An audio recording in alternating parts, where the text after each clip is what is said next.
Hey guys, what's up? So, here we go. Today we have a Gideon Judge. Gideon the brand, Judge is the brand of red dot. Now, before I really get into this, I'm going to say red dot a lot. This is actually the green dot variant. I'm not sure if that's going to show up or not, but whatever. Well, it kind of flashed.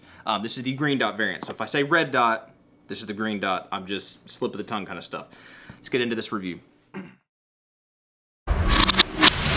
Alright, so before we really get into stuff, I do want to say, make sure I say this, Gideon did send me this optic. I didn't pay for this at all, okay? So, if that makes you have to take this review with a grain of salt, you go for it. However, since this is mine, I don't have to return it or do anything. I can say whatever I want to say, right? I don't have to defend a purchase because I spent XYZ dollars on it, and I don't have to make somebody happy so that I can keep the optic. It's already mine. So, if it's good, it's good. If it's bad, it's bad. I'm going to judge it on its own merit, alright? So, let's go over some features of this little guy, and then we'll get into some range stuff and some shooting and see how this actually works under real conditions, all right? All right, so going directly off of the information from their website, this has the RMSc footprint, right? So the smaller footprint. This has a 3 MOA dot with 10 different brightness settings. It actually comes included with a 1913 Picatinny mount. That is actually really cool. It is made out of 7075 T6 aluminum. It's shockproof and IPX7 waterproof rating. We will kind of test that in the field. It does have a shake awake feature on it. After 225 seconds of inactivity, the emitter will turn off, and then once it's shaken, it will wake back up. It is powered by a single CR20 32 3-volt battery with an expected 40,000 hours of runtime and up to 50,000 hours of runtime. As far as warranty goes, Gideon warranties these out for 3 years against everything they say here short of intentional damage. So if you smash this thing with a hammer, they're not going to warranty it. But if it stops working, all right?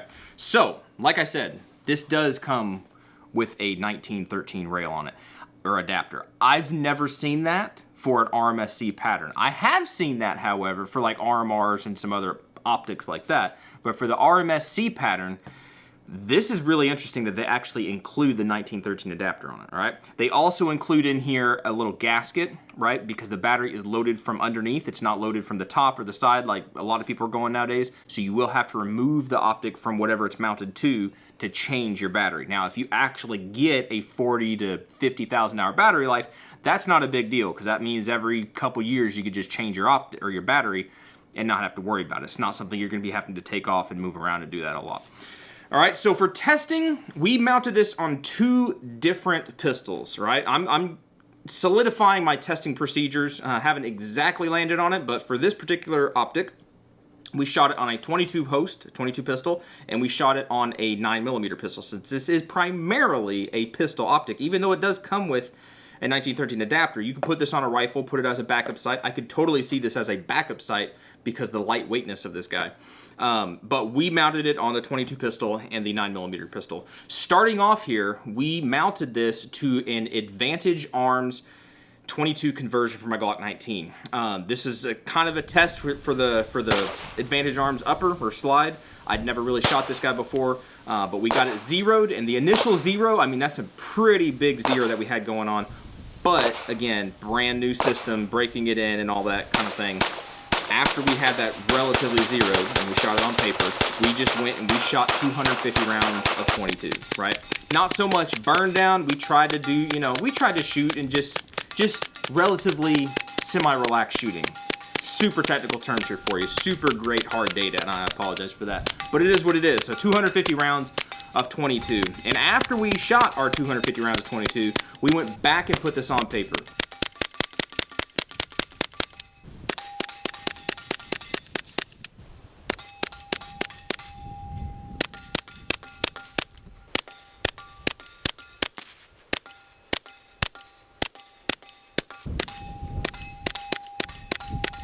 Now, unfortunately, my camera was acting up a little bit. I do not have the actual video footage of me confirming zero, right? On the 22, I don't have that. I will put up a picture here. I took a picture, thankfully, I thought to do that, of the actual zero group with the pistol. So as you can tell, the Optic itself on the 22 host did not really change zero at all. Now, granted, that first zero that we had, that was a wild zero. I probably should have reshot that, And at first I was thinking this is just going to be not that great. But honestly, everything kind of tightened up. I think a lot of that did have to do with that 22 barrel, that Advantage Arms slide that we had going on, being brand new, getting shot in and, you know, worked in and broken and everything. But as you can see, if you do some math, put it all together, we really didn't have much of a shift of zero. We hit where we wanted to hit. That was the intended design, all right? Moving on with the Judge, we mounted this to my Glock 48 MOS slide. It mounted very easily, and with a 48 MOS, if you take some other Optic brands, right, you have to use different adapter plates because the recoil lugs on the 48 MOS slide don't coincide exactly with some other optics, even optics that I really like and those brands. This guy worked perfectly fine. Didn't have to use any mounting plates or anything. I did use the little gasket, little rubber gasket to help seal everything in, but no mounting plates were needed. I didn't have to file down or fit any of the posts or anything. It mounted up perfectly fine. As far as zeroing goes, it zeroed great. I didn't have any problem with it. It did exactly what it needed to do, and then we went on to our continued additional 250 rounds of 9mm. Ammo we were using was 115 grain, I believe it was Wolf. It's some Wolf that I've had for a while. Some of my last steel case for now. Just it's getting a little bit harder to find. But it's kind of anemic, maybe, 9mm, 115 grain Wolf, but it worked. It did exactly what it needed to do. We tested a couple different things with this. We tested some of the waterproof rating. We basically, again, super scientific. We took a water bottle, we poured water on the Optic. You know, if any water was going to get in, I would think it would have gotten in at some point there, and we continued to shoot.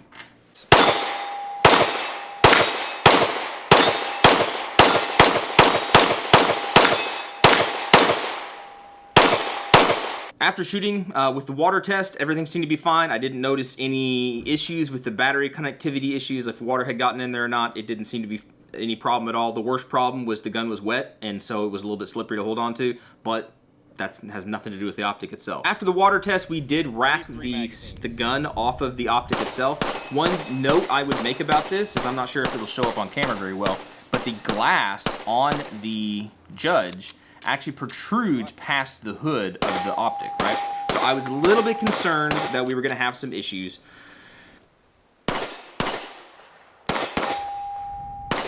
A little bit with, you know, if we dropped the firearm and the Optic got scratched up, the lens, since it's pretty much exposed, if it got scratched up or racking it off of things, a little bit concerned about, but at the end of the day, we still don't have any scratches or marring or any issues. It seemed to just be perfectly fine. Maybe just happenstance, stuff didn't get in there, but we did scratch up the hood when we did some dropping. If they go to reholster and they drop the gun, I could see that happening. So we're gonna do 3 of them. You go to waist high, drop the gun, right? Waist high, drop the gun. Some dropping testing. That's kind of weird, but it did hold up perfectly fine. No issues at all. We did get a couple strikes up here on the top of the hood. Glass. This is the one where the glass kind of bevels out in front of the frame of the sight. Don't see any major scratches or issues.